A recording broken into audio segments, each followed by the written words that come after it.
பொதுவாக தேனீ பெட்டிகளை வந்து விவசாயிகள் எதுக்காக வாங்கி வைக்கிறாங்கன்னா, முதல் விஷயம் இப்போ வந்து ஏதோ ஒரு பெரிய லெவலில் விவசாயம் பண்ணுறாங்க. அங்குள்ள காய்கறி செடிகளுக்கும் மரங்களுக்கும் மகரந்த சேர்க்கைக்காக தேனீக்கள் வந்து பெட்டியோடு வாங்கி வைக்கிறாங்க. இன்னொன்று வந்து சுத்தமான தேனுக்காகவும் அந்த தேன் எடுத்து ஒரு கமர்ஷியல் லெவலில் கொண்டு போகிறதுக்காக தேனீ பெட்டிகள் வந்து வாங்கி வைக்கிறாங்க.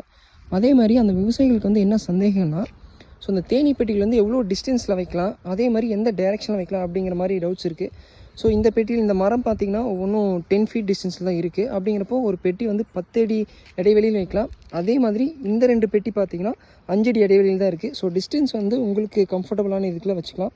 அதேமாதிரி டேரெக்ஷன் பார்த்திங்கன்னா இந்த பெட்டி வந்து கிழக்க பார்த்து இருக்குது, இந்த பெட்டி வந்து பார்த்திங்கன்னா மேற்க பார்த்துருக்கு. ஸோ டிஸ்டன்ஸும் வந்து எந்த ஒரு ப்ராப்ளமும் கிடையாது.